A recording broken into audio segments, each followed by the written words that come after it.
है ना, हम सिंपल प्रेजेंट टेंस पढ़ रहे हैं ना। आज इसमें हम क्या पढ़ रहे हैं? इंटरोगेटिव सेंटेंसेस, है ना। पॉजिटिव नेगेटिव हमने पढ़ लिया था। आज इंटरोगेटिव सेंटेंस। इंटरोगेटिव सेंटेंस किसे बोलते हैं? जैसे कोई भी सवाल पूछने में आ गया, है ना। जैसे क्या वह नाश्ता है, क्या वह रोज खाना पकाता है ना, जैसे, है ना, क्या वह आगे जैसे, है ना। लेट अस सपोज मैं बोलता हूँ कि क्या वह खाना बनाता है, पकाता है, तो इसका इंग्लिश क्या होगा? क्या वह खाना पकाता है, ठीक। तो इसका इंग्लिश होता है डू आता है या डज आता है, ठीक।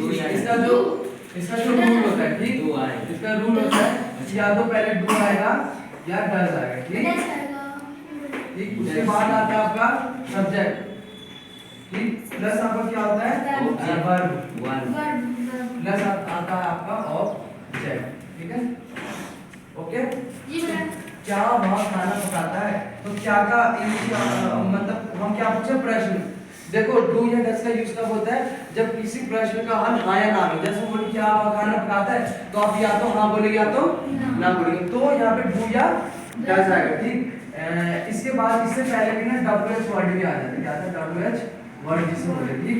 अगर किसी सवाल का जवाब हाँ या ना में होके कोई और चीज, जैसे बोलूं वह क्या पकाता है, इसका मतलब हाँ या ना में थोड़ा क्या, इसका मतलब आप बताओगे कि वह क्या पकाता है, दाल बनाता है, वो बनाता है ना, तो उसमें WH वर्ड लगता है। WH वर्ड क्या होता है? व्हाट, वेयर, ठीक है, हाउ भी होता है इसमें, ठीक। और भी बहुत सारी चीजें आएंगे, व्हाई भी होता है, ठीक, होम भी होता है, हुज भी होता है, ठीक। आपको क्या बोलते हैं समय के साथ अभी मैं बताता हूँ क्या क्या होता है, ठीक है। जैसे बोलूं क्या वह खाना पकाता है, ठीक, तो आप देखिए इसका जवाब हाँ या ना में, तो ये कहाँ से शुरू होगा? केवल और केवल यहाँ से, ठीक, ठीक। लेकिन अगर इसका जवाब हाँ या में हाँ या ना में ना होके कोई एक तीसरा जवाब होता है जहाँ पे आपको बताना पड़ता है कि एक्चुअल में क्या काम कर रहा है ना, तो वहाँ पे आपको WH वर्ड का यूज करना पड़ेगा, ठीक। पहले एग्जांपल है क्या वह खाना पकाता है, तो यहाँ पे पहले डू या डज आएगा। मैंने बताया था सिंगुलर होगा आपका, सिंगुलर के साथ आपका क्या आएगा? डज, ठीक। और प्लूरल के साथ आपका क्या आएगा? डू, ठीक। और सिंगुलर और प्लूरल क्या होता है मैंने आपको सबसे पहले वाली इसमें बता रखा है वीडियो में, ठीक। वो देख लेना। क्या वह खाना पकाता है, तो यहाँ पे क्या वह मेरा क्या है? थर्ड पर्सन है, तो इसके लिए क्या आएगा? डू आएगा, डज आएगा। सिंगुलर है, प्लूरल है, वह सिंगुलर है, तो उसके लिए क्या आएगा? डज, तो डज। उसके बाद क्या आ रहा है? सब्जेक्ट। वह का यहाँ पे सब्जेक्ट कौन है? वही तो है, है ना, वह है, ठीक। तो डज ही, ठीक है। अब देखिए खाना क्या आएगा मेरा? डज ही खाना पकाना, मेक डज ही कुक। उसके बाद वर्ब आता है ना, तो वर्ब क्या आ जाएगा यहाँ पे? कुक, ठीक। और ऑब्जेक्ट क्या है? फूड, तो डज ही कुक फूड, ठीक। एक और चीज इसी का, एक और चीज, वह क्या पकाता है। क्या इसका जवाब तो आप हाँ या ना में दोगे, ठीक, कि क्या वह खाना पकाता है, हाँ या ना। लेकिन अगर मैं बोलूं वह क्या पकाता है, तो इसका जवाब आप हाँ या में ना देके एक तीसरी भाषा लाएंगे जहाँ पे आप एक्चुअल आंसर देंगे, तो वह क्या पकाता है, तो यहाँ पे आपका ये वाला रूल यूज होगा, ये पूरा, ठीक है, ठीक है। तो यहाँ पे देखिए अब सबसे पहले आएगा WH वर्ड। WH वर्ड मतलब इसमें सवाल क्या पूछा, तो क्या है, यहाँ पे क्या है, तो क्या के इंग्लिश में क्या होता है? व्हाट, ठीक। तो व्हाट, ठीक। फिर उसके बाद आप बिल्कुल जैसे है वैसे लिखेंगे व्हाट, है ना।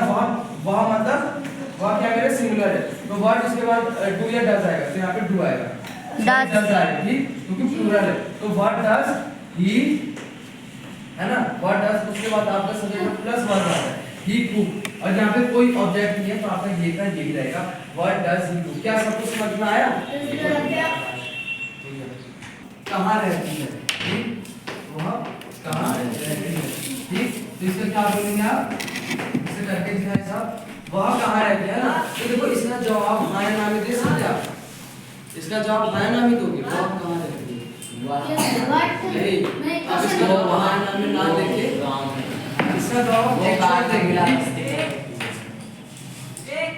हाँ, ठीक। इसका जवाब हाँ या ना में तो दे नहीं सकते हो, तो इसका जवाब अच्छे से दोगे, है ना, एक्चुअल, ठीक। वहाँ कहाँ रहती, तो आप ये वाला पूरा यूज करेंगे, ठीक, WH वर्ड वाला, ठीक।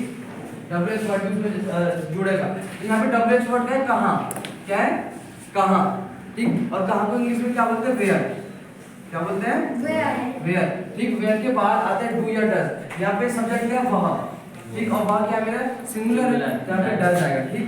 तो वेयर डज, उसके बाद आपका आता है सब्जेक्ट वेयर डज ही, फिर आता है आपका वर्ब, ठीक। वह कहाँ रहती है, वेयर डज ही, रहने को क्या बोलते हैं live, where does he live. समझ के मैंने कैसे लिखा ये इसका इंग्लिश है, ठीक। पीटर कहाँ से आता है, इसका इंग्लिश कैसे बनाएगा, इसका इंग्लिश इस तरीके से बनेगा। इसका भी आप आंसर हाँ या ना में तो देंगे नहीं, एक्चुअल मीनिंग देंगे। तो यहाँ पे WH वर्ड होगा, तो कहाँ को इंग्लिश में क्या बोलेंगे, वेयर, ठीक है वेयर, ठीक। उसके बाद या तो डू आएगा या तो डस। यहाँ पे नाम है पीटर, तो क्या आएगा आपका, ये सिंगुलर है, वेयर डस, ठीक पीटर। उसके बाद आता है सब्जेक्ट क्या है पीटर, है ना। उसके बाद क्या है आपका आता को इंग्लिश बोलते हैं कम, ठीक। और बच गया आपका से, तो where does Peter come from, ठीक है। क्या मैं पत्र लिखता हूँ, इसका इंग्लिश सब बना के दिखाएंगे। क्या मैं पत्र लिखता हूँ, ठीक। एक बार बनाएंगे, क्या वह दोनों स्कूल जाते हैं,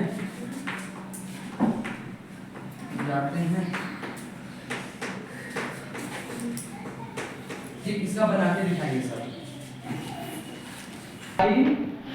राइट अ लेटर, ठीक है। डू क्यों यूज किया, क्योंकि ये मेरा सब्जेक्ट है, यहाँ पे प्लूरल है, ठीक। इसमें मैंने डू का यूज किया है, ठीक। Do I write a letter, पूरा बोला है, आपका डू लगा है और कुछ नहीं। क्या वह दोनों स्कूल जाते हैं, ठीक। तो इसका होगा डू, है ना, सब्जेक्ट है वह दोनों, तो वह दोनों इंग्लिश में बोलते हैं they both, do they both, है ना। जाने को बोलते हैं गो, कहाँ जा रहे हैं, तो टू स्कूल, तो do they both go to school. Only here is only and only rule, अगर आपको आता है